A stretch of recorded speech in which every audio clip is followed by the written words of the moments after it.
की सुबह प्रभु का संदेश सुनने के लिए खुश हैं। संडे स्कूल के बच्चे चले जाइएगा। कितने लोग सच में बोलेगा दिल से हाथों को उठाकर? प्रभु आपको ब्लेस करे। आमेन। प्रकाशित वाक्य, प्रकटन ग्रंथम 3 अध्याय, प्रकाशित वाक्य 3 अध्याय, प्रकाशित वाक्य 3 अध्याय, वचन 7 से 13 तक आज हम देखने वाले हैं, जिसमें फिलदिल्फिया की कलीसिया के बारे में आज हम जो है वचन ध्यान करेंगे। फिलाडेल्फिया इंग्लिश में कहते हैं फिलाडेल्फिया, हिंदी में फिलदिल्फिया। और इस चर्च, ये जो चर्च है 7 कलीसियाओं में से 7वां कलीसिया है, सॉरी 6ठा कलीसिया है। आमेन। 7 में से कौन सा कलीसिया है? 6ठा कलीसिया। तो एक सवाल आ सकता है ना कि परमेश्वर ने जो है टर्की में रहने वाले, अभी का जो ये टर्की प्लेस है मैंने बताया, ये टर्की में या एशिया माइनर के इन 7 चर्च या इन इलाकों के चर्च से ही क्यों बात किया? क्या उन दिनों में कुरंती में चर्च नहीं था? क्या उन दिनों में कुलसिया में चर्च नहीं था? गलातिया में क्या चर्च नहीं था? और जो है वहां के जहां जहां पौलुस सेवा करे हैं, हम जानते हैं इफेसस में तो ऑलरेडी इसमें नाम लिखा है। क्या इन इलाकों में क्या चर्च नहीं था? क्या कि इन्हीं 7 चर्च के बारे में इतनी गंभीरता से परमेश्वर का संदेश पहुंचा? उन दिनों में भी कुरंतियों में कलीसिया थी, गलातियों में कलीसिया थी, कुलसियों में कलीसिया थी, फिलिपियों में कलीसिया थी। लेकिन उन चर्चेस के लिए जिन सेवकों को प्रभु ने नियुक्त किया था, जैसे पौलुस और तीमुथियुस, उनके द्वारा परमेश्वर ने पत्रिकाओं को पहले ही भेजा था। वो चर्च को क्या चाहिए, कुरंतियों की चर्च को क्या चाहिए, पहला कुरंतियों दूसरा कुरंतियों में बराबर पौलुस के द्वारा परमेश्वर की आत्मा ने लिखवाया है। आमेन। कुलस्सियों को क्या चाहिए भी लिखवा दिया है, गलातियों को क्या चाहिए। उनका जो समस्या था उन दिनों में परमेश्वर की आत्मा ने पौलुस के द्वारा उनको वचन भेजा। हालेलुया। अभी इस चर्च में अंतिम दिन में, उन दिनों में AD 90 के लगभग इस चर्च की समस्या क्या थी? 7 चर्च, ये चर्च उपद्रव को सह रही थी, परसिक्यूशन, मसीहों को अत्याचार किया जा रहा था। और चर्च जो है, कुछ लोग रिवाइव हो रहे थे, कुछ लोग आत्मिकता में पीछे हट रहे थे, कुछ लोग दुनिया से मेल जोल कर रहे थे। इसीलिए परमेश्वर की आत्मा ने, क्योंकि इन कलीसियाओं को ये वचन जरूरी है, परमेश्वर खुद जो है यूहन्ना के पास उतर कर आते हैं। हालेलुया। तो इन पत्रिकाओं की गंभीरता को हमें समझना चाहिए कि परमेश्वर कितना अपने चर्च के लिए बोझ रखता है, कि जब वो नाश होती है प्रभु चुप नहीं रहता है, जब वो गलत करती है तो प्रभु आंख बंद कर नहीं रहता है। कोई सताव सह रहा है कोई चर्च, तो प्रभु देखकर अनसुना नहीं रहता है। परमेश्वर उन कलीसियाओं के लिए बहुत ही जलन रखे हुए था। हालेलुया। इसीलिए परमेश्वर ने यूहन्ना को ये दर्शन दिया और उनसे बात किया। हालेलुया। और ये 7 चर्च सिर्फ 7 कलीसियाओं के लिए ही पत्रिकाएं नहीं है, ग्लोबली पृथ्वी के हर चर्च के लिए यही जो है वचन है। आमीन। इसलिए प्रभु की आत्मा कहती है जिसके कान हो वह सुन ले कि परमेश्वर की आत्मा क्या कहती है। फिलाडेल्फिया ये चर्च अभी टर्की में अला सेहिर नाम से जाना जाता है। बोलेंगे क्या नाम है? अला सेहिर। अभी टर्की में ये अला सेहिर है। उन दिनों में इस जगह को फिलदिल्फिया कहते थे। उदाहरण के लिए हमारा अच्छा खासा पोर्ट ब्लेयर क्या हो गया? श्री विजयपुरम हो गया। कुछ दिन पहले लेविया ने मुझे बताया कि वो फॉर्म भरने गई थी और वो आराम से पोर्ट ब्लेयर भरने वाली थी, तो उन्होंने बोला कि मना किया कि पोर्ट ब्लेयर है कि हमारा, क्या लिख रही हो? तो उसको तो पता भी नहीं था कि कब विजयपुरम बन गया। तो ये बोलने वाली थी कि ये कौन सा जगह का नाम है। उसके दोस्त ने बोला रुक जाओ, ये हमारा पोर्ट ब्लेयर का नाम क्या हो गया है? बदल गया है। तो आने वाले इतिहास में फिर वही तरह होगा कि एक समय में वो नाम क्या था? पोर्ट ब्लेयर था। अभी क्या हो गया है? विजयपुरम हो गया। प्रभु का आगमन देर हो तो ये फिर पोर्ट ब्लेयर बन जाए। आमीन। तो वैसे ही फिलाडेल्फिया का नाम जो है अभी बदलकर अलासई रख दिया गया है, क्योंकि सरकार बदल गई और वहां का शासन बदल गया, सब कुछ बदल गया। फिलाडेल्फिया इस वर्ड का जो मीनिंग है ब्रदरली लव, यानी भाइयों का प्रेम। तो ये शब्द में ही, इस नाम का जो अर्थ में ही दिखाई देता है कि उन इलाकों में प्रेम बहुत था। हालेलुया। वहां की कलीसियाओं में भी प्रेम बहुत था, और ये प्रेम जो है कलीसिया का मेन चीज है। प्रेम बहुत बहुत ज्यादा इंपॉर्टेंट है। हालेलुया। कल शाम के दिन एक दास का वचन मैं सुन रही थी, वे भी बता रहे थे प्रेम के बारे में, अद्भुत तरीके से उन्होंने बताया। सारे वरदानों से बड़ा वरदान कुछ है तो वो प्रेम है। आमीन। भविष्यवाणी का वरदान हो, ज्ञान का वरदान हो, बुद्धि की बातों का वरदान, चंगाई का वरदान हो, ये सारे वरदान कलीसिया के लिए जरूरत है। लेकिन इन सबसे बड़ा वरदान जो हर एक को चाहिए वो क्या है? प्रेम है। आमीन। प्रेम ऐसा एक वरदान या परमेश्वर का एक ऐसा स्वभाव है, यदि उससे हम भरे रहे तो वो प्रेम से ही हम बहुत कुछ जीत पाएंगे, बहुत कुछ परमेश्वर के कार्यों को हम कर पाएंगे। हालेलुया। तो उस दास ने बताया कि प्रेम जो है सैक्रिफाइस, सैक्रिफाइस द लव होता है। प्रेम जो है एक बलिदान से भरा हुआ होता है, बिना बलिदान का प्रेम नहीं होता। जहां बिना बलिदान का प्रेम है वो प्रेम प्रेम ही नहीं है। हर एक प्रेम में एक बलिदान होता है। जैसा पति पत्नी का प्रेम है, अगर पति को पत्नी को जीवन भर प्रेम करना है तो पति को भी कुछ बातों में बलिदान करना पड़ेगा, अपने आप को सैक्रिफाइस करना पड़ेगा। पत्नी को भी पति को जीवन भर एक समान प्रेम करना है तो पत्नी को भी बहुत बातों में अपने आप को बलिदान चढ़ाना पड़ेगा। तो प्रेम में क्या है बोलिएगा? बलिदान है, सैक्रिफाइस है। परिवार में हो या कलीसिया में भी हो, प्रेम हम तभी कर पाएंगे जब हम उसमें बलिदान जुड़ा है। हालेलुया। प्रभु को आप प्रेम करते हैं, इसको आप घर में बैठ के नहीं बोल सकते ना कि मैं परमेश्वर से प्रेम करता हूँ। संडे के दिन घर में बैठ के आप क्या बोल सकते हैं? मैं परमेश्वर से प्रेम करता हूँ। नहीं, आपको क्या होना पड़ेगा? तैयार होकर मेहनत करके यहाँ आना पड़ेगा। बिना हैंडल वाले कुर्सियों में बैठना पड़ेगा, खड़े होकर प्रभु की आराधना करना है। ये सब फिजिकली थोड़ा जो है क्या लगता है, थोड़ा दर्द होता है, लेकिन ये क्या है? एक सैक्रिफाइस है। तो प्रेम बिना सैक्रिफाइस के नहीं होता, चाहे वो कोई भी प्रेम ले लो उसमें सैक्रिफाइस हो। तो अब यीशु का जो प्रेम है, मनुष्य का प्रेम तो बदलता जाता है, मनुष्य के प्रेम के बारे में बात ना करें, लेकिन यीशु का जो प्रेम है उसमें भी बलिदान है। वो बलिदान यह है कि प्रभु ने अपने प्रेम को कैसे प्रकट किया कि अपना जान दे दिया। आमीन। जान दे दिया, बलिदान से उन्होंने अपना प्रेम को दिखाया। यीशु आपसे प्रेम करता है, ये मात्र शब्द नहीं है, इसमें क्या है? बलिदान है। आपके लिए किया गया त्याग है, हमारे लिए किया गया वो पेन है, इसमें सब कुछ उन्होंने करा, वो प्रेम है। तो ये प्रेम से हम जब भर जाएंगे और इस प्रेम से भरकर हम आपस में एक दूसरे के साथ वो प्रेम वाला व्यवहार करेंगे, तो ये प्रेम कलीसिया में क्या करेगी? और जड़ पकड़कर उन्नति करेगी। जो भी नए लोग आएंगे इस प्रेम को भरेंगे। यह प्रेम जो प्रभु देता है दुनिया में नहीं है। आमीन। ये प्रभु के लोगों के पास है, इसलिए हमें और प्रेम से बनना चाहिए ताकि दुनिया इस प्रेम को देखकर आकर्षित हो। अन्य जाति नाश होने वाले इस प्रेम को देखकर आकर्षित हो। तो फिलडेल्फिया की कलीसिया में ये भाईचारा का जो प्रेम था वो था। हालेलुया। ये एक ही ऐसा एक चर्च है जिसका नाम इतना हाईलाइट हुआ, इतना हाईलाइट हुआ कि आज भी काफी पास्टर्स अपने चर्च का ही नाम क्या रख लिए हैं? फिलाडेल्फिया। क्या रख लिए हैं बोलिए? फिलाडेल्फिया। इंडिया में भी बहुत सारे चर्च है जिनका नाम क्या है? फिलाडेल्फिया की चर्च है। मतलब वो इतना ज्यादा फेमस हुआ, इतना ज्यादा वो आकर्षित हुआ वो चर्च कि उसके नाम को दूसरे लोग भी क्या कर रहे हैं? रख रहे हैं। एक तरीका से बोला जाए कि फिलाडेल्फिया की कलीसिया मरी नहीं है, वो आज तक हर एक कलीसियाओं में वो जीवित है। हालेलुया। अद्भुत है ना? क्यों? प्रेम कभी क्या नहीं हो सकता? खत्म नहीं हो सकता, वो ठहरे रहेगा।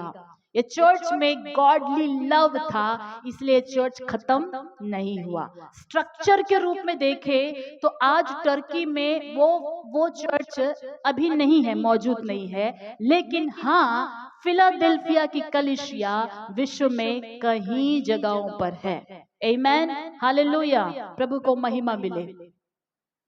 अब हम प्रभु के वचन में आएंगे। वचन 7 से लेकर वचन 13 तक एक जन माइक में पढ़कर सुनाइएगा। वचन 7 से लेकर 13 तक, हिंदी बाइबल वाले कोई है? संडे स्कूल चलाने चलेंगे? ओके, मैं पढ़ती हूँ। फिलाडेल्फिया की कलीसिया के दूत को यह लिख, जो पवित्र और सत्य है और जो दाऊद की कुंजी रखता है, जिसके खोले हुए को कोई बंद नहीं कर सकता और बंद किए हुए को कोई खोल नहीं सकता, वह यह कहता है कि मैं तेरे कामों को जानता हूँ। देख, मैंने तेरे सामने एक द्वार खोल रखा है जिसे कोई बंद नहीं कर सकता। तेरी सामर्थ थोड़ी सी तो है, फिर भी तूने मेरे वचन का पालन किया है और मेरे नाम का इनकार नहीं किया। देख, मैं शैतान के उन सभा वालों को तेरे वश में कर दूंगा जो यहूदी बन बैठे हैं पर है नहीं, वरन झूठ बोलते हैं। देख, मैं ऐसा करूंगा कि वे आकर तेरे पैरों पर गिरेंगे और यह जान लेंगे कि मैंने तुझसे प्रेम रखा है। तूने मेरे धीरज के वचन को थामा है, इसलिए मैं भी तुझे परीक्षा के उस समय बचा रखूंगा जो पृथ्वी पर रहने वालों के परखने के लिए सारे संसार पर आने वाला है। मैं शीघ्र ही आने वाला हूँ। जो कुछ तेरे पास है उसे थामे रहे कि कोई तेरा मुकुट छीन ना ले। जो जय पाए उसे मैं अपने परमेश्वर के मंदिर में एक खंबा बनाऊंगा और वह फिर कभी बाहर ना निकलेगा। और मैं अपने परमेश्वर का नाम और अपने परमेश्वर के नगर अर्थात नए यरूशलेम का नाम, जो मेरे परमेश्वर के पास से स्वर्ग पर उतरने वाला है, और नया नाम उस पर लिखूंगा। जिसके कान हो वह सुन ले कि आत्मा कलीसियाओं से क्या कहता है। हालेलुया। ये 7 कलीसिया में एकमात्र कलीसिया है जिसके बारे में यीशु मसीह ने एक भी नेगेटिव बात नहीं कही है। अभी तक जितने भी कलीसियाओं को देखा, प्रभु ने उनको डांटा, प्रभु ने उनके अंदर कमियों को बताया, लेकिन फिलाडेल्फिया की कलीसिया ऐसी है जिसमें प्रभु को कुछ भी क्या नहीं मिला, नेगेटिव कुछ भी नहीं मिला। इस कलीसिया के लिए प्रभु को हाथ तक उठाकर धन्यवाद करेंगे। हालेलुया। मैं आपको एक बात बता दूं, फिलाडेल्फिया के ये विश्वासी जन जिनके बारे में प्रभु ने बात किया है, भले ही यहाँ पृथ्वी पर नहीं है, लेकिन उस मंदिर में वो है।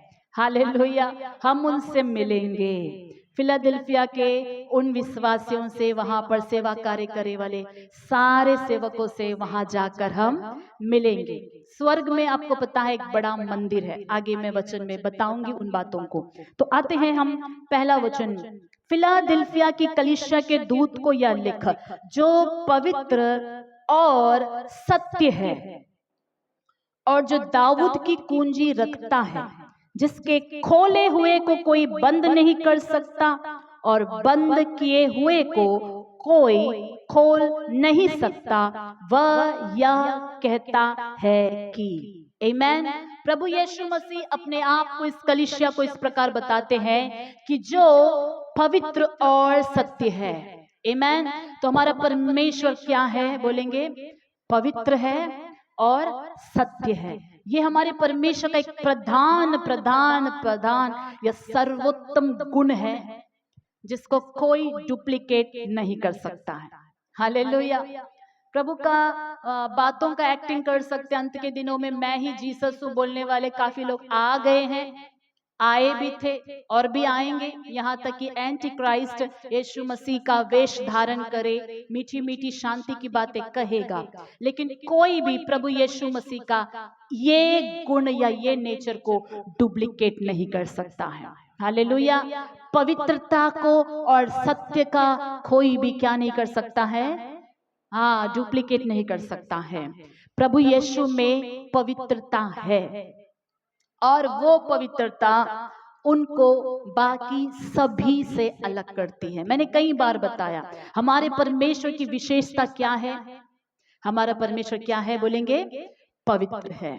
वो एक ही वचन काफी है जो दूसरों से उनको अलग करती है। हमारा परमेश्वर पवित्र है और हमारा परमेश्वर सत्य है, उनमें कोई भी झूठ नहीं है। तो आगे वचन कहता है, और जो दाऊद की कुंजी रखता है। हमने पढ़ा कि जिसके खोले हुए को कोई बंद नहीं कर सकता, जिसके बंद किए हुए को कोई खोल नहीं कर सकता। यहाँ पर एक अधिकार के बारे में, अथॉरिटी के बारे में बताया गया है। यह अधिकार जो है कैसे यीशु को मिला? पवित्र और सत्य परमेश्वर के पास क्या होता है? अधिकार होता है। बोलेंगे पवित्र और सत्य, साथ साथ में क्या होता है? अधिकार होता है। सेम मसीह कहलाने वाले हम, अगर हम चाहते हैं कि दाऊद की कुंजियां हमें भी दी जाए, आमीन, कि हमारे सामने जो द्वार खुला है उसे कोई बंद ना कर सके, और हमें भी परमेश्वर का वचन कहता है कि कलीसिया को परमेश्वर ने ऐसा शक्ति और सामर्थ्य दिया है कि हम यदि 2 जन पृथ्वी पर मिलकर किसी बात को क्या करते हैं? खोलते हैं तो स्वर्ग में वो खुल जाता है। 2 जन मिलकर बंद कर दे तो स्वर्ग में भी क्या हो जाता है? बंद हो जाता है। ये चाबियां परमेश्वर ने चर्च को भी दिया है। तो अब यहाँ पर वचन को हम देखकर समझ सकते हैं कि जहां पवित्रता है और सच्चाई है, हमारी आत्मिक जिंदगी में यदि पवित्रता है, हालेलुया, पवित्रता को यदि हम महत्व देते हैं, पवित्र जीने के लिए हम चाहते हैं, पवित्र जीना हमें सुगंध सा भाता है, हम और पवित्रता में गहराई में बढ़ना चाहते हैं और सत्य में जीना चाहते हैं, झूठ से दूर रहते हैं, हालेलुया, तब ये अधिकार हमारे अंदर भी काम करने लगते हैं। आमीन, कि हम जो खोलते हैं वो खुलता है, जो बंद करते हैं वो क्या हो जाता है? बंद हो जाता है। अथॉरिटी कलीसिया की कैसी बढ़ती है? पवित्रता से। आमीन, पवित्रता का एक अधिकार होता है जिसका शैतान सामना नहीं कर सकता। हालेलुया, शैतान किसका सामना नहीं कर सकता? पवित्रता का सामना नहीं कर सकता। अगर हम दुष्ट आत्माओं को भगाना चाहते हैं किसी व्यक्ति के अंदर से, तो हमारे अंदर क्या होनी चाहिए? बोलिएगा, पवित्रता होनी चाहिए। पवित्रता हमें अधिकार देती है, और सत्य जो है परमेश्वर का वचन है, और उनका वचन जब हमारे अंदर होता है, उनका वचन हमें अधिकार देता है। हालेलुया, और ये पवित्रता और ये वचन जो सत्य है हमारे अंदर सुप्रीम या फिर गॉडली अथॉरिटी को क्रिएट करता है। तो इस कलीसिया के अंदर हम कह सकते हैं कि उनके अंदर पवित्रता थी, हालेलुया, और वो सत्य में बने हुए थे। और आगे जाकर हम देखेंगे इसी वजह से परमेश्वर ने उस कलीसिया को क्या दिया? आत्मिक अधिकार दिया। हालेलुया, आत्मिक अधिकार दिया। ये आत्मिक मंडल की बातें हैं, ये आत्मिक मंडल की बातें हैं। हमें उस मंडल तक या उस रेलम तक पहुंचना है। कलीसिया हमेशा हमारे अंदर विश्वासी ये स्थिति में ना रहे कि आप में से मैं दुष्ट आत्मा भगाते रहूं। हालेलुया, ऐसा नहीं कि मैं विश्वासियों के अंदर से दुष्ट आत्मा भगाते रहूं। उस स्थिति में मत रहिए कि अपने आप को दुष्ट आत्माओं का घर बनाने के लिए। ये समय क्या है?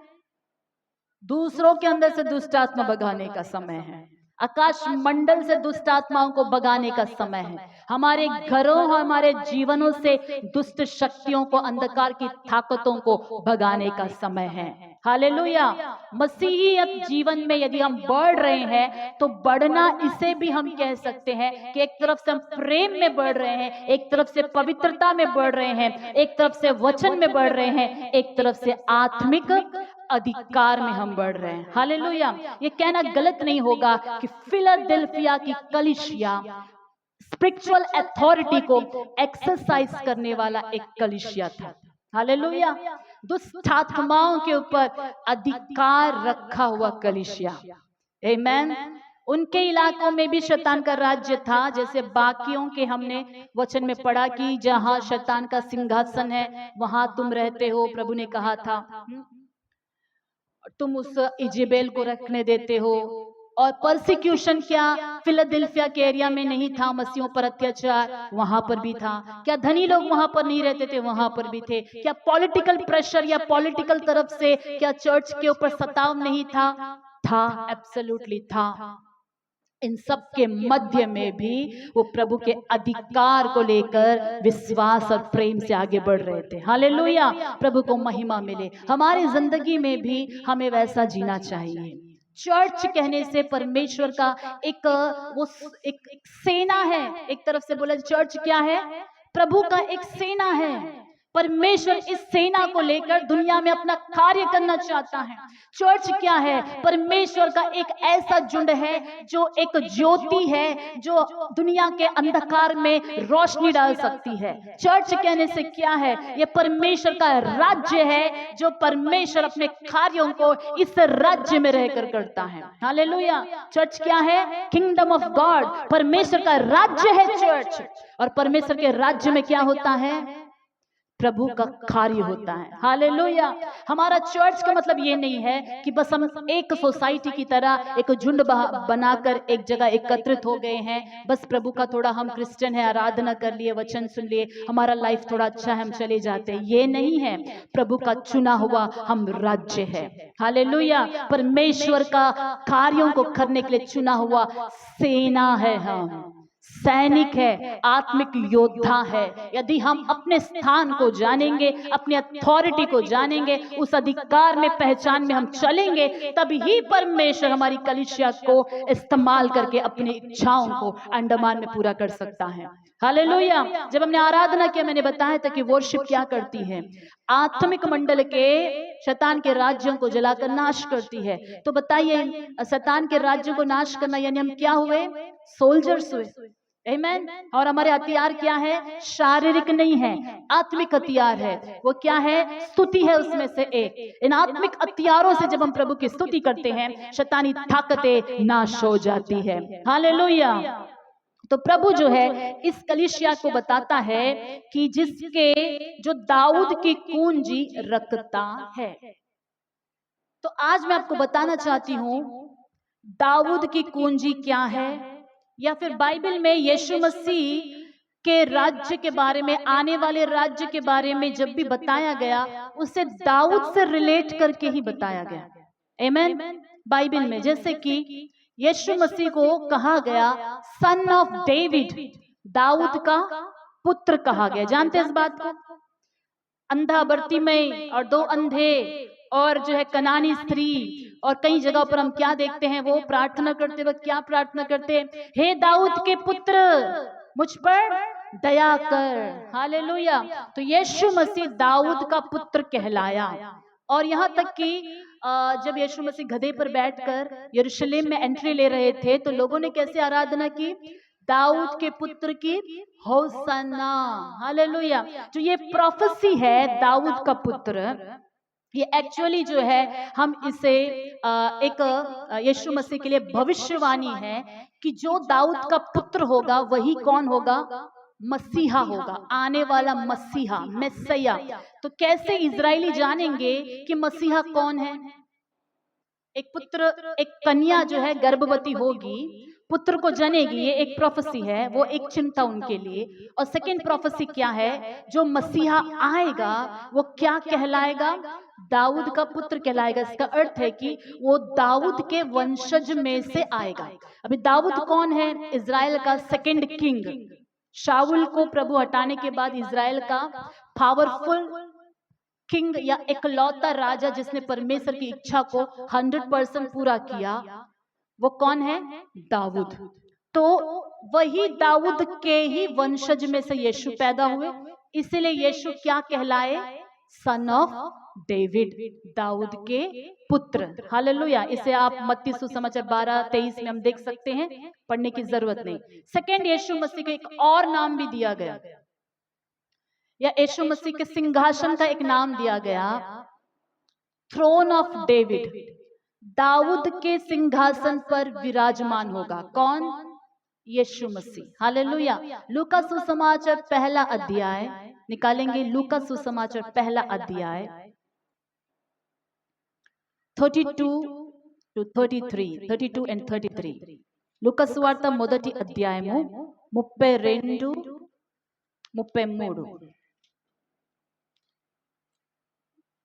वह महान होगा और परम प्रधान का पुत्र कहलाएगा और प्रभु परमेश्वर उसके पिता दाऊद का सिंहासन उसको देगा और वह याकूब के घराने पर सदा राज्य करेगा, उसके राज्य का अंत ना होगा। यीशु मसीह के जन्म के समय गाब्रियल स्वर्गदूत के द्वारा मरियम से कहा गया यह भविष्यवाणी है कि यीशु मसीह को किसका सिंहासन दिया जाएगा?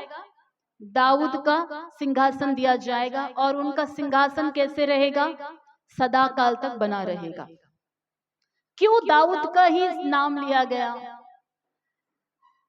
देखिए, प्रभु की दृष्टि में, स्वर्ग की दृष्टि में जो शाऊल ने शासन किया, मनुष्य की दृष्टि में शाऊल इज़राइल का राजा था, लेकिन परमेश्वर की दृष्टि में शाऊल इज़राइल का राजा नहीं था। प्रभु ने उसको तिरस्कार कर दिया। जैसे वो प्रभु की आज्ञा का उल्लंघन किया, प्रभु की दृष्टि में राजा नहीं है, लोगों की दृष्टि में 40 इयर्स तक उसने शासन किया। लेकिन जब दाऊद के बारे में लिखा गया कि मैंने अपने मन के अनुसार एक व्यक्ति को खोज लिया है, और वो व्यक्ति कौन था? दाऊद था। तो दाऊद को परमेश्वर राजा बनाने के बाद दाऊद परमेश्वर की इच्छा को पूरा करता है। कैसे इच्छा को पूरा करता है? दाऊद एक आत्मिक वातावरण इज़राइल में लेकर आता है। तब तक जो इज़राइल प्रभु की आराधना नहीं करती थी, दाऊद आने के बाद दाऊद ने इज़राइल में परमेश्वर को कैसे गीतों को गाकर, वाद्य यंत्रों को, म्यूजिक को बजाकर आराधना किया जाता है, दाऊद ने स्टार्ट किया। Hallelujah. Is a worship leader. Bible का कोई टॉप वर्शिप लीडर अनॉइंटेड कोई है तो ये राजा दाऊद है। इसने 120 जो है आराधकों को नियुक्त किया, और भी उसके बहुत सारे ग्रुप्स वर्शिप लीडर्स को उन्होंने नियुक्त किया जो प्रभु की आराधना करते थे। हालेलुया।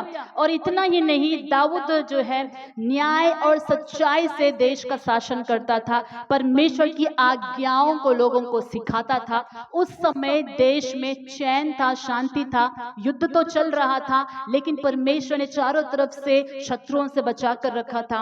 एक तरफ से बताया जाए तो परमेश्वर की इच्छा दाऊद के द्वारा इज़राइल में पूरा हो रही थी। हालेलुया। प्रभु अपना शासन स्थापित कर रहा था लोगों के दिलों के अंदर। प्रभु स्वर्गीय शासन को स्थापित कर रहा था। लोगों के अंदर परमेश्वर के प्रति भय था, प्रभु के प्रति रिस्पेक्ट था, वो प्रभु की आराधना करते थे। हालेलुया।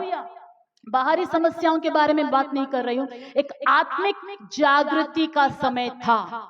आमेन। दाऊद का जो राज्य कैसा था? आत्मिक जागृति का समय था। आत्मिक जो है मंडल में प्रभु की आराधना इज़राइल से उस शासन काल में बहुत हुई और प्रभु प्रसन्न हुआ। उसके बाद किसी और राजा के शासन में सेम वैसा ही नहीं रहा। सोलोमन आया, चेंज हो गया, दुनिया आ गई। फिर उसके बाद तो राज्य 2 भागों में विभाजित हो गया। हालेलुया। तो अभी परमेश्वर किसी चीज को टू बी कंटिन्यू करना चाहता है, किसी राज्य को टू बी कंटिन्यू करना चाहता है। तो कौन सा शासन को टू बी कंटिन्यू करना चाहता है? दाऊद का राज्य। आमीन। हालेलुया। दाऊद का सिंहासन जब हम कहते हैं, इसका अर्थ है फिर से परमेश्वर का आराधना करने का एक शुद्ध शासन स्टार्ट हो जाएगा। और वो शासन का राजा कौन होगा? यीशु मसीह होंगे। दाऊद तो कुछ समय के लिए शासन करा, वो मर गया, लेकिन ये राजा जिसे यीशु मसीह के बारे में भविष्यवाणी है, वो सदा काल तक उनका सिंहासन बना रहेगा। हालेलुया। आमीन। वो सिर्फ इज़राइल का ही शासन नहीं करेगा, ये राजा पृथ्वी भर का शासन करेगा न्याय और धर्म के साथ। आमीन। तो ये अर्थ आता है दाऊद का सिंहासन। हम जब कहते हैं एटर्नल थ्रोन, हम कह सकते हैं दाऊद का सिंहासन यीशु मसीह को मिलेगा, यानी एटर्नल थ्रोन, हमेशा बने रहने वाला सिंहासन के बारे में बताता है। एक और जगह जो है, एक और वर्ड यूज किया गया है दाऊद का नाम लेकर यीशु मसीह के बारे में, फॉलन टेंट ऑफ डेविड, दाऊद का गिरा हुआ तंबू। इस वचन को हम पढ़ेंगे। पहले हम आमोस में आएंगे। आमोस भविष्यवाणी की पुस्तक,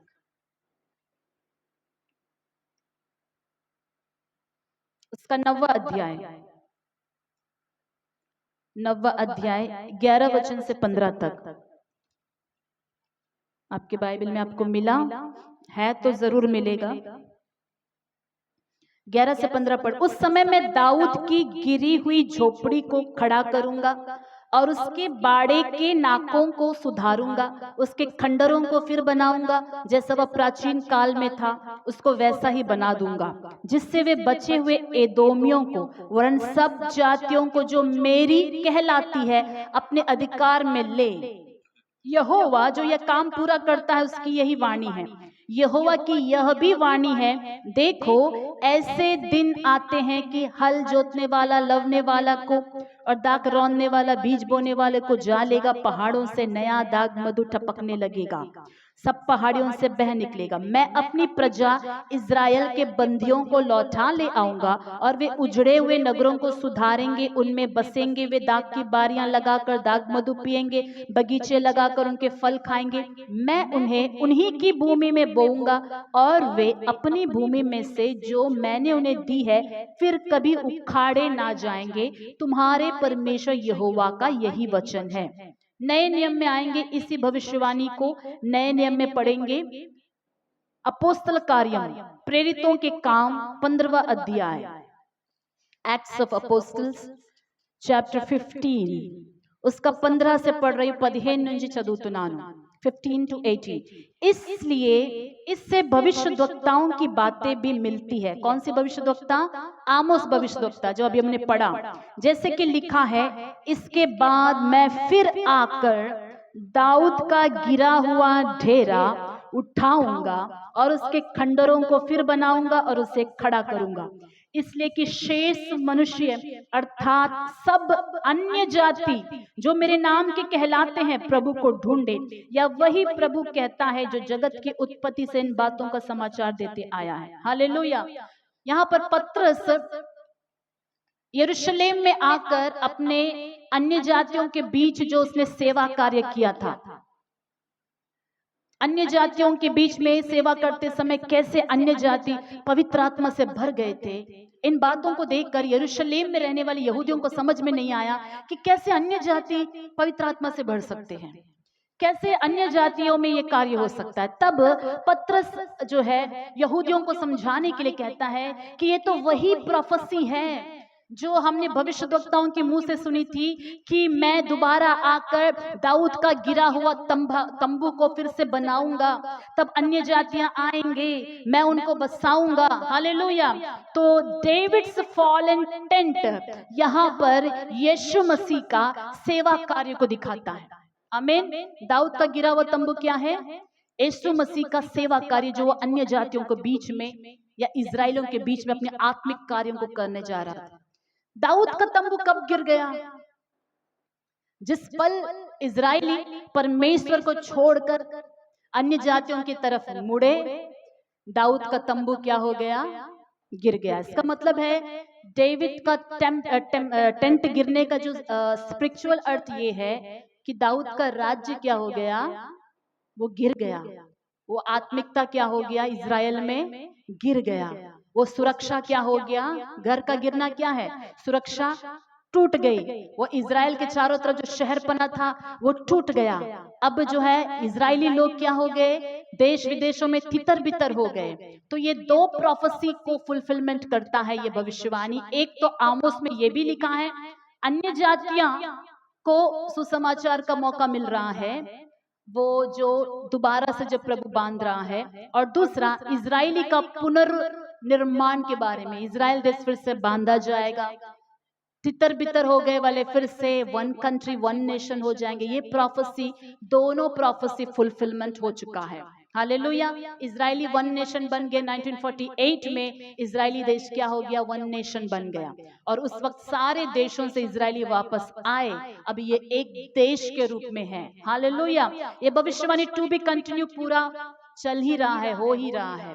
तो यीशु मसीह को दाऊद के गिरे हुए उस तंबू का पुनर्निर्माण करने वाले के रूप में इस भविष्यवाणी को बताया गया है। ये सब बताते हुए अभी हम प्रकाशित वाक्य में क्या पढ़े हैं? चौथा बात दाऊद से जोड़कर क्या बताया जा रहा है?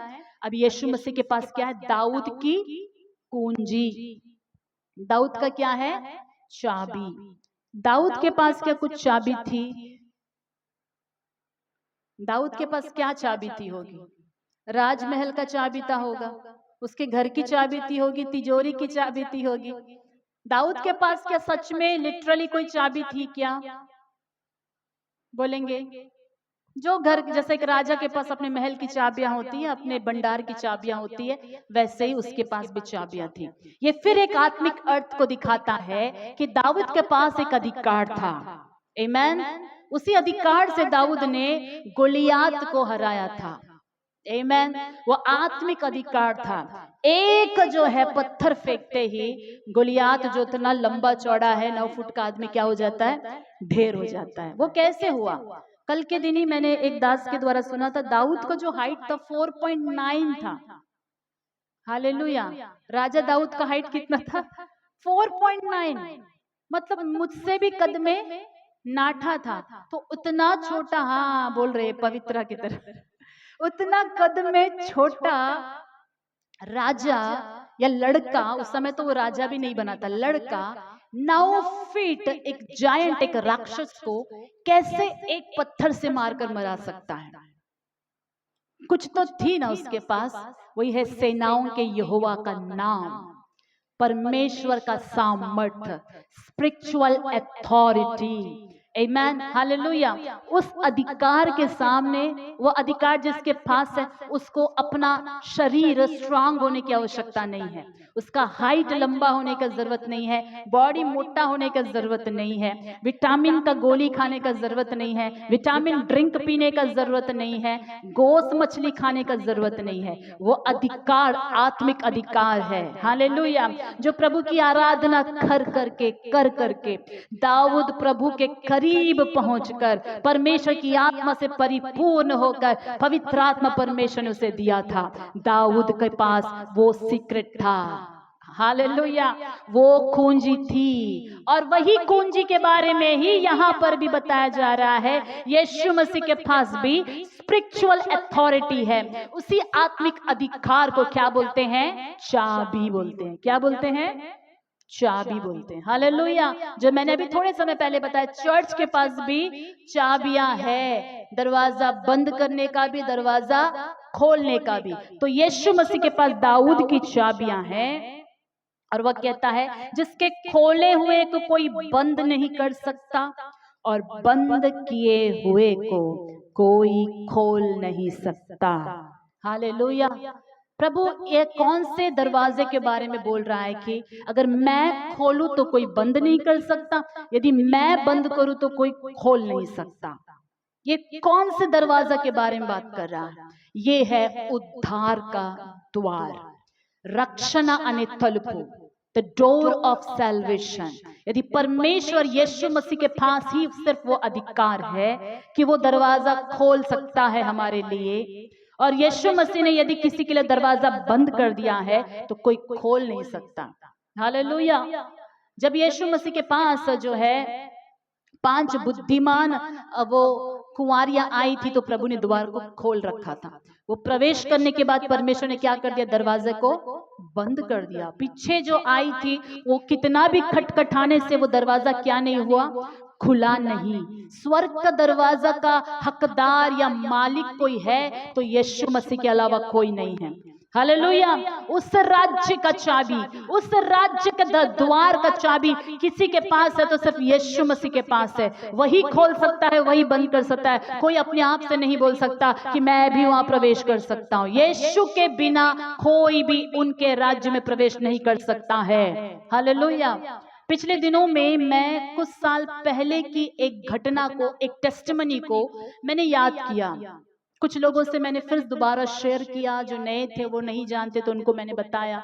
मैं उसे मेडिटेट कर रही थी। वो ये घटना है कि आपने भी सुना होगा कि डॉक्टर पॉल योंगी चो के चर्च का एक असिस्टेंट पास्टर किम का एक बार डेथ हो जाता है। मैंने बताया था, याद है आप लोगों को? कितने लोगों को याद है? मरकर वो स्वर्ग में गया। नहीं मालूम है तो एक बार हाथ उठाइएगा। ये स्टोरी नहीं मालूम तो 1 2 3 4 5 6 लोगों को नहीं मालूम। ओके, मैं बताना चाहूंगी जल्दी जल्दी। एक बार ऐसा हुआ कि पास्टर पॉल योंगिचो की चर्च में, चर्च का एक असिस्टेंट पास्टर का वाइफ का डेथ हो गया। उनके 3 लड़के बच्चे थे, तीनों छोटे छोटे थे। डेथ होने के बाद ऐसा होता है कि वाइफ को गाड़ दिया जाता है। 5 दिन के बाद पास्टर अपने तीनों बच्चों को लेकर वो कब्रिस्तान के पास जाता है, और मिट्टी से ही गाड़ा हुआ कब्र था, तो बारिश गिरने की वजह से कब्र में दरार पड़ गई थी, फट गया था। तो छोटे छोटे बच्चे देखकर बोलने लगे, daddy mummy is breathing, mummy is breathing, mummy सांस ले रही है, और वो खोदने लगे।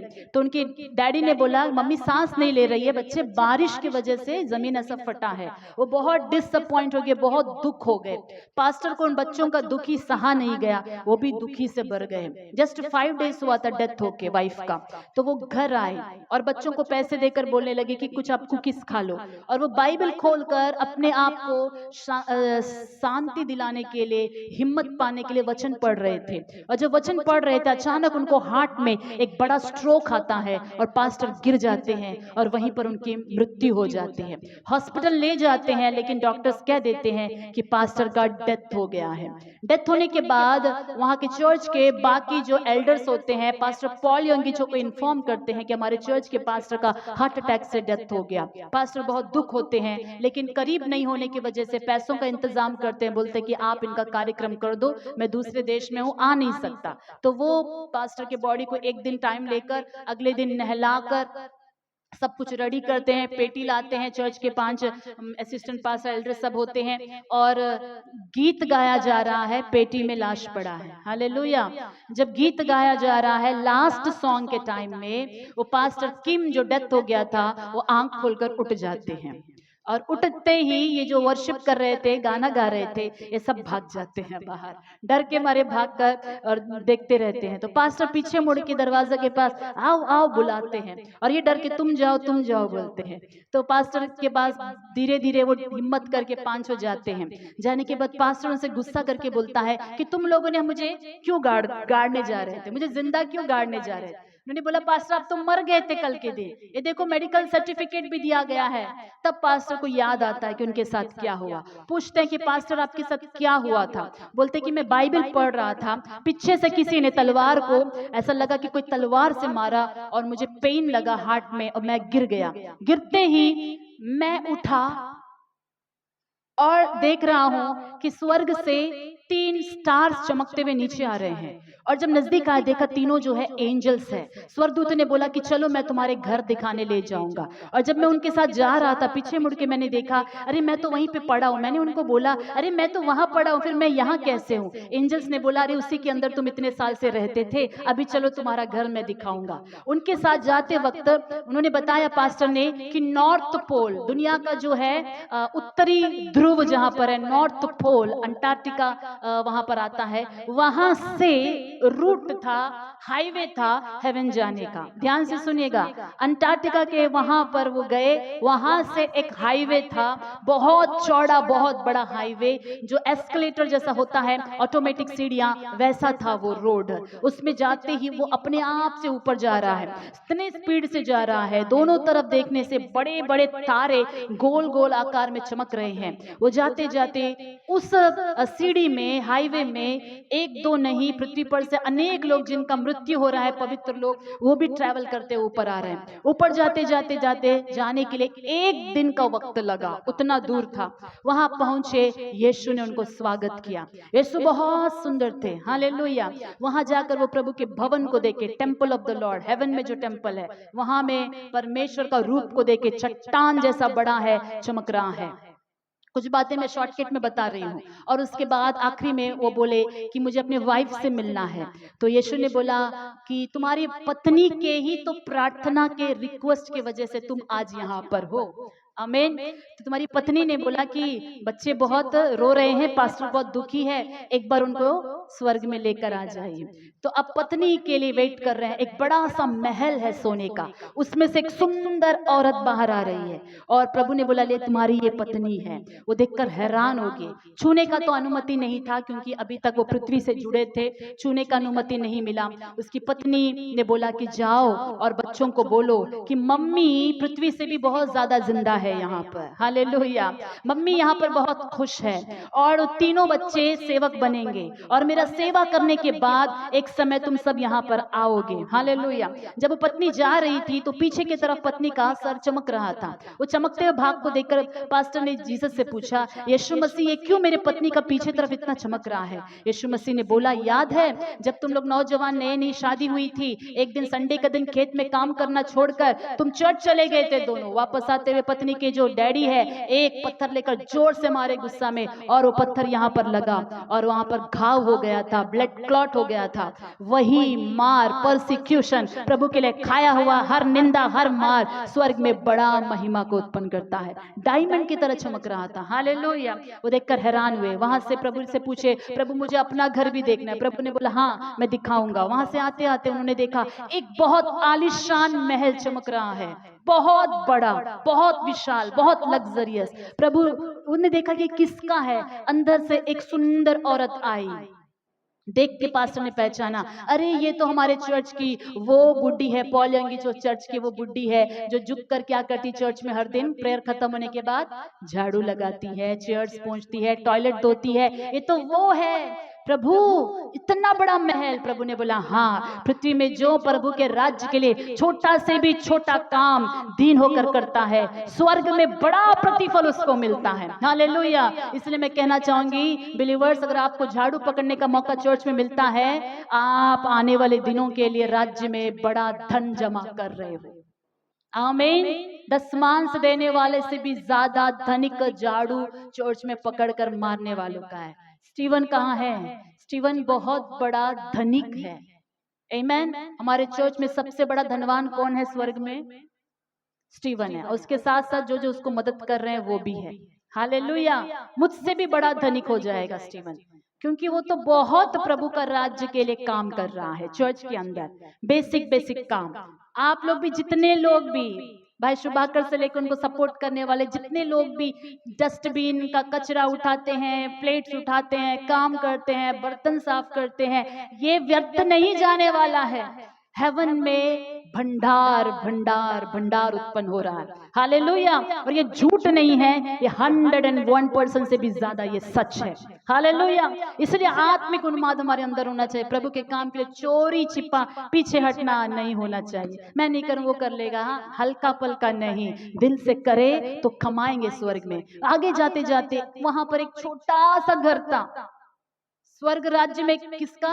एक छोटा सा घर था। वो छोटा सा घर किसका है? इन्होंने पूछा प्रभु से। तुम्हारे चर्च का वो सबसे बड़ा धनवान जो पांव में पांव डालकर बैठता है, जो घमंड से रहता है, जो झुकता नहीं है, ये उसका घर है, हालेलुया। प्रभु ने बोला था, आपको याद है? प्रभु का हर वचन कितना सही है। प्रभु ने बोला था कि जो अपने आप को यहाँ पर बड़ा बनाएगा वो वहां पर क्या किया जाएगा? छोटा किया जाएगा। और जो यहाँ पर अपने आप को छोटा बनाएगा वो क्या किया जाएगा? वो प्रैक्टिकली हर वचन वैसे ही सही है वहां पर, हालेलुया। वहां से निकलते आते वक्त उन्होंने, प्रभु मुझे अपना भी घर देखना है, अपना भी घर। प्रभु ने बोला, हाँ मैं दिखाऊंगा। तब उन्होंने एक बड़ा आलीशान महल देखा जो अंडर कंस्ट्रक्शन में है और भी काम चल रहा है। उसका अभी तक छत नहीं था, रूफ नहीं था। प्रभु मेरे घर का छत क्यों नहीं है प्रभु? इस पास्टर ने पूछा। प्रभु ने बोला कि जाओ पृथ्वी पर, जब भी तुम पृथ्वी पर कुछ भी अच्छा काम करते हो मेरे लिए, कुछ भी भलाई करते हो, वो स्वर्ग में आता है, मेरे पास पहुंचता है और एक मटेरियल बनता है। उसी मटेरियल से हम इसे बना रहे हैं और जितना बना है, जितना तुमने किया है, वो उतना ही बन पाया है। जाओ और मेरे लिए और भी काम करो, मेरे लिए और भी जो है भले कार्य करो, तब तुम्हारा घर बनकर पूरा हो जाएगा, हालेलुया। तो वहां से समय हो चुका था और उनको नीचे आना था। स्वर्गदूत ने बोला जल्दी जाओ, नहीं तो क्या हो जाएगा, तुमको पृथ्वी में रहने का बॉडी मिलेगा नहीं, तुम्हारे दोस्त तुम्हें दफनाने की तैयारी में। स्पीड से नॉर्थ पोल से वापस नीचे आते हैं, डेड बॉडी के पास, पांव के पास पहुंचते हैं। एंजल्स ने बोला डाइव डाइव, खुदो, डाइव करो, और खुदा पांव के पास, और उन्होंने दोनों मिलकर ढकेले, अंदर पहुंचा और उठकर खड़ा हो गया। यही है शरीर जिसमें हम रहते हैं, जस्ट एक टेम्पल है, हालेलुया। एक डेरा है जिसके अंदर हम रहते हैं। ओरिजिनल कहाँ पर है? अंदर है, हालेलुया। तो इस घटना को मैं इसलिए बताई क्योंकि हम स्वर्ग की तैयारी कर रहे हैं। दूसरा, द्वार के बारे में बताने के लिए, डोर। ये नॉर्थ पोल के बारे में जब मैं ध्यान कर रही थी, मेरा मन हुआ कि मैं थोड़ा मैप खोलकर देखूं कि नॉर्थ पोल है किधर। मैंने वास्तविकता में मैप खोला और मैंने देखा नॉर्थ पोल इधर है। अच्छा, जो जो नजदीक रहते हैं, मतलब स्वर्ग के पास है क्या, अंटार्कटिका के पास रहने वाले कैसे भी करके एक बार अंटार्कटिका में जाने से वहां का फीलिंग कैसा, कुछ फिजिकल थॉट आने लगा। तुरंत परमेश्वर की आत्मा ने बोला, तुम क्यों इतना सोचती हो। यीशु मसीह का जैसे आवाज जैसे मेरे अंदर से आया, आई एम द डोर, स्वर्ग जाने का द्वार मैं हूं। हालेलुया। हम यीशु मसीह में बने रहने से काफी है, हेवन का एड्रेस हमें मालूम होने की जरूरत नहीं है। द्वार वो है, प्रभु ने बोला जो मुझ मेरे अंदर से प्रवेश करेगा वो बराबर वहां पर पहुंच जाएगा। हालेलुया। मैं ही द्वार हूं। वो द्वार जो है उनके अंदर उनके साथ बने रहने से काफी है। हम एक स्वर्ग कौन लेकर जाएगा, यीशु मसीह। वो आग खोले वाले को कोई बंद नहीं कर सकता। हमारे लिए प्रभु खोल कर रखा है, वो कोई और बंद नहीं कर सकता। हमारे लिए, उनके बच्चों के लिए जो तैयार हुए हैं, उनके मार्ग में चल रहे, हमारे लिए द्वार कोई बंद नहीं कर सकता। हालेलुया। और जिसके बंद किए को कोई खोल नहीं सकता, वह यह कहता है। अब हम आएंगे 8वां वचन, मैं तेरे कामों को जानता हूं, देख मैंने तेरे सामने एक द्वार खोल रखा है जिसे कोई बंद नहीं कर सकता। तेरी सामर्थ्य थोड़ी सी तो है, फिर भी तूने मेरे वचन का पालन किया है और मेरे नाम का इनकार नहीं किया है। हालेलुया। प्रभु कहता है कि इस कलीसिया से, फिलाडेल्फिया की कलीसिया से, कि मैंने तेरे सामने एक द्वार खोलकर रखा है जिसे कोई बंद नहीं कर सकता है। आमीन। ये उन दिनों में उनके लिए कहा गया जो द्वार के बारे में प्रभु बता रहा है, ये शुभ समाचार प्रचार करने के मौकों के बारे में या उसके अपॉर्चुनिटीज के बारे में, उसके प्रभु के राज्य के कार्य के बारे में लिखा गया वचन है। हालेलुया। क्योंकि फिलाडेल्फिया में मसीही विरोधी बहुत थे और फिर भी ये लोग जो है परमेश्वर का वचन को एक दूसरे को प्रचार करने में पीछे नहीं हट रहे थे। ऐसा टाइम भी था कि और यहाँ पर शुभ समाचार प्रचार नहीं करना, नहीं तो पकड़कर जेल में डाले जाएंगे। तो प्रभु उस वक्त कहता है फिलाडेल्फिया से, मैंने तुम्हारे डोर खोल कर रखा है, किसी की मजाल नहीं कि तुम्हें शुभ समाचार प्रचार करने से रोक पाए। हालेलुया। एग्जैक्ट मीनिंग ये वचन का ये है कि मैं तुम्हें इस्तेमाल करूंगा, मैं तुम्हें लेकर जाऊंगा जहां जहां मैं लेकर जाना चाहता हूं। सुसमाचार तुम्हारे द्वारा मैं तुम्हें इस्तेमाल करूंगा, कोई तुम्हें रोक नहीं पाएगा। हालेलुया। ये सुसमाचार के द्वार के बारे में लिखा है। लेकिन हम मसीही लोग इसे एक वाचा के रूप में हम लेते हैं। जैसे इस महीने का भी यही वाचा है, हमें याद है, अगस्त महीने का यही वाचा है ना हमारा, चैप्टर 3 वर्स 8, कि तुम्हारे लिए सामने एक द्वार खुला है, कोई बंद नहीं कर सकता। इस बच्चा उनको पढ़ते संग फर्स्ट हमारे सामने क्या आता है, जो बिजनेस करता है बिजनेस डोर देखेगा, जो कर्जे में है वो कर्जा का फाइनेंशियल डोर देखेगा, हाँ, जो शादी के लिए वेट करे वो शादी का डोर देखेगा, जो एजुकेशन के लिए सीट के लिए वेट करे वो सीट वाला डोर देखेगा, जो ट्रैवल करने वाला है वो फ्लाइट वाला डोर देखेगा, चंगाई के लिए तो चंगाई का द्वार के लिए वो डोर के लिए देखेगा, है, घर बनाना है तो घर का डोर, लैंड खरीदना है तो लैंड का डोर, बिजनेस का डोर। हम सभी इस पृथ्वी संबंधित डोर के बारे में हम सोचते हैं। क्या ये वचन ऐसे लागू हो सकता है? मैं बताता हूं, यस एंड आमेन। हालेलुया। परमेश्वर ने अपने लोगों के विश्वास के स्तर पर वो काम करता है। शुभ समाचार के दरवाजों के साथ साथ, प्रभु के राज्य के दरवाजों के साथ साथ, जिस चीज के लिए हम प्रार्थना करते हैं, जिस चीज में हम हाथ डालते हैं कि वो सक्सेस हो जाए, परमेश्वर अपने लोगों के लिए आगे आगे चलकर उनके द्वार खुलता जाता है। आमीन। हमारे लिए कोई भी द्वार बंद नहीं है। आप जैसा विश्वास करते हैं वैसा ही आपके लिए हो। आमीन। ये स्वर्ग राज्य के द्वार के बारे में फर्स्ट बात करती है, शुभ समाचार के द्वार के बारे में बाद में, बाकी सब चीजों के लिए जो आप प्रार्थना करते हो उसके लिए भी ये वाचाएं काम करती है। आमीन। अब हम आते हैं इस वचन में, देखेंगे तेरी सामर्थ्य थोड़ी सी तो है, फिर भी तूने मेरे वचन का पालन किया है और मेरे नाम का इनकार नहीं किया। इस चर्च के बिलीवर्स के बारे में हो प्रभु, या सेवक के बारे में, चर्च के बारे में एक बात कहता है कि तुम्हारी सामर्थ, तुम्हारा पावर क्या है? बोलिए, थोड़ा से ही है, फिर भी तुमने मेरे वचन का पालन किया है।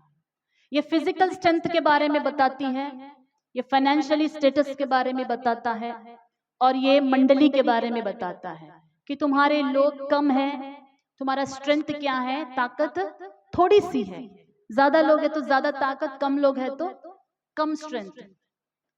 और ये दिखाता है कि फाइनेंशियली भी थोड़ा वीक होने को दिखाता है कि तुम्हारी ताकत कम है, तुम आर्थिक रूप से तुम्हारे पास कमी है, तुम बड़े बड़े काम नहीं कर सकते हो, तुम सोच रहे हो।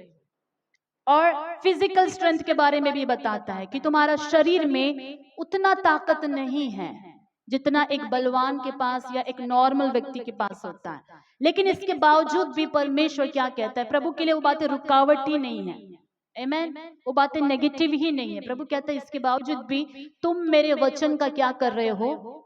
पालन कर रहे हो, और मेरा नाम को इनकार नहीं कर रहे। ऐसे टाइम्स थे, वो टफ टाइम, जहां पर ये बोला जा रहा था कि यीशु मसीह का नाम को इनकार करने से ही तुम्हें बेनिफिट्स मिलेगा। इन्होंने यीशु मसीह का नाम को इनकार नहीं किया।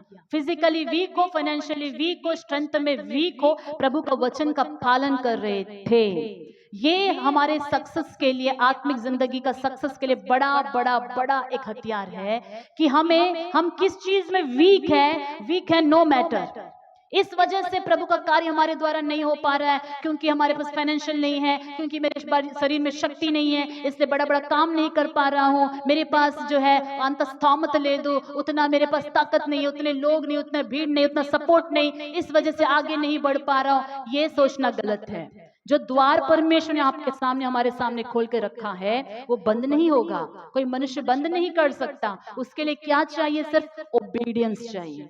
हालेलुया, अधीन होना। परमेश्वर का बात का जब हम अधीन हो जाते हैं, उस व्यक्ति का बल कम होने से भी जो बड़े बड़े काम परमेश्वर हमारे द्वारा करवाना चाहता है और सोच कर रखा है, वो तो होके ही रहेगा।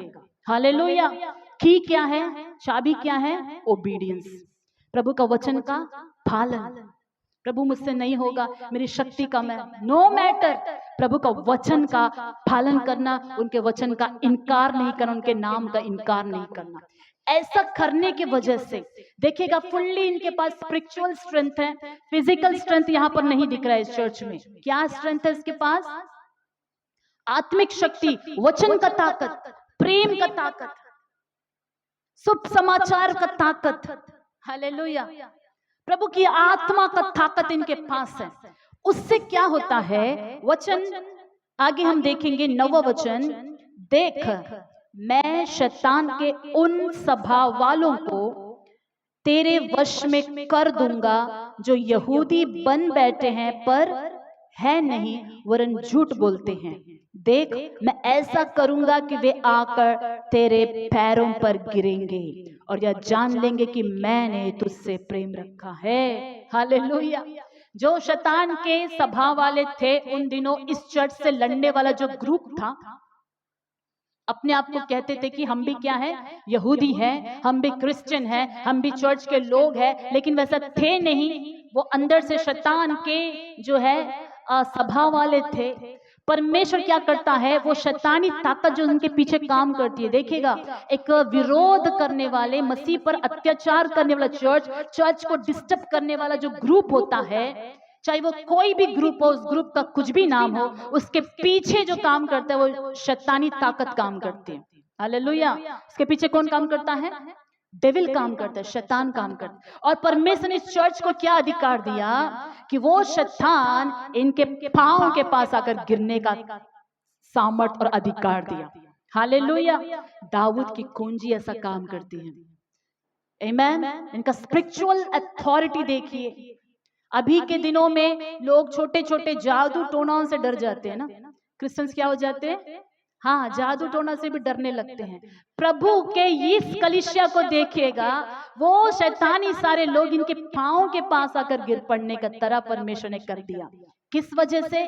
क्योंकि ये परमेश्वर का वचन का पालन करने वाले लोग, क्योंकि इसमें समथिंग है। प्रभु का वचन का पालन करने में कुछ तो सामर्थ है जो शैतानी कार्यों को आपके पाँव के पास लाकर रख देगी। हालेलुया। आपको डरने की आवश्यकता नहीं है। आपके पास जो तलवार है ना, वचन का तलवार, वो साधारण नहीं है। जो आप प्रभु के लिए, राज्य के लिए जो काम कर रहे हैं या उनके लिए जी रहे हैं, उसका एक अथॉरिटी है, उसका एक अधिकार है। वही अधिकार यहाँ पर नजर आता है इस चर्च में। यह चर्च अपने आत्मिक अधिकार का इस्तेमाल कर रहा था। सारे विरोधी पांव के पास आकर सरेंडर हो गए। हालेलुया। सारी विरोधात्मा क्या हो गए? पांव के पास आकर सरेंडर हो गए। कलीसिया को कितना परमेश्वर ने सामर्थ और ताकत दिया है। आज आप जितने लोग आपके विरोधी हैं, आपको यदि डर लग रहा है कि वो मेरा विरोधी है, ये मेरा विरोधी है, बहुत सारे लोग मेरे विरोध में हैं, पता नहीं क्या क्या जादू टोना पता नहीं करते हैं, पता नहीं वो लोग मेरे को श्राप दे रहे हैं, फलाना लोग मुझे जो है कर्स कर रहे हैं, फलाना लोग मेरे बारे में बुरा बोलते हैं, सपोर्ट करने वाला कोई नहीं है, मेरे को कोई भी स्पिरिचुअल सपोर्ट नहीं है, कोई फाइनेंशियल सपोर्ट नहीं है, कोई जो है बॉडी में स्ट्रेंथ नहीं है। ऐसा सोचने वालों को परमेश्वर आज की सुबह बात कर रहा है, तुम्हारे पास थोड़ी सी सामर्थ होने से भी डरो मत। मेरे वचन को तुमने थामा है, मेरे वचन का पालन कर रहे हो, प्रेम में बढ़ रहे हो, मैं तुम्हें विजय दिलाऊंगा। हालेलुया। परमेश्वर हमें विजय दिलाएगा, परमेश्वर हमें आगे लेकर चलेगा। परमेश्वर के लोगों, किसी भी अंधकार की ताकतों से डरने की आवश्यकता नहीं है। हम उनसे बढ़कर है, हमारा अधिकार उन सब चीजों के ऊपर है। चर्च की अथॉरिटी कहां पर है? अंधकार के राज्य के ऊपर है। हालेलुया। भले ही हम रहते यहां पर है, लेकिन हमारा अधिकार कहां तक, पहुंच कहां तक है? ये अंधकार के राज्य के ऊपर है हमारा अथॉरिटी। उसे कभी भी ना भूले, उस अधिकार को परमेश्वर ने कलीसिया को दिया है। हालेलुया। तो इस वचन का मैं टू भी कंटिन्यू करना चाहूंगी, क्योंकि ये वचन काफी बड़ा है और जो है समय भी लगेगा। तो आज हमने ये देखा कि परमेश्वर फिलाडेल्फिया की कलीसिया में जो है एक भाईचारे के प्रेम को देख रहा है, और प्रभु वहां पर एक द्वार के बारे में बात कर रहा है और वचन का अधीन होने के बारे में बात कर रहा है। अनेक बातों को आज हमने टच किया है। आने वाला सप्ताह इस वचन को मैं लगातार बताना चाहूंगी, क्योंकि एक और बड़ा टॉपिक इस वचन में है। आइए इस समय हम प्रभु की उपस्थिति में उठकर खड़े हो जाएंगे। देवन समुखंलो लेचिनल बढ़ता, हम सभी प्रभु के उपस्थिति में उठकर खड़े हो जाएंगे। स्वर्ग राज्य ये सच है, हमारे लिए एक उत्तम राज्य इंतजार कर रहा है। क्या हम वहां जाने के लिए तैयार हैं, तैयार हो रहे हैं? इस दुनिया में आने वाली परिस्थितियों से आपको घबराने की और चिंता करने की आवश्यकता नहीं है। प्रभु हमारे साथ हैं। जिन पवित्रों को आप खो दिए हैं, उनके लिए रोने की आवश्यकता नहीं है। वो जीवित है और वो स्वस्थ है और हमसे भी ज्यादा वो आनंदित है। हालेलुया। प्रभु के नाम के लिए यदि आपको दुख उठाना पड़ रहा है, कोई भी समस्या उठाना पड़ रहा है, स्वर्ग में हमारी महिमा अत्यधिक बढ़ती जाती है। हालेलुया। और प्रभु ने आज हमें यह भी याद दिलाया कि कलीसिया को प्रभु ने चाबियों को दिया हुआ है। हमारे हाथ में अधिकार है। यह अधिकार पवित्र जीवन जीने से कार्यकारी होता है। यह अधिकार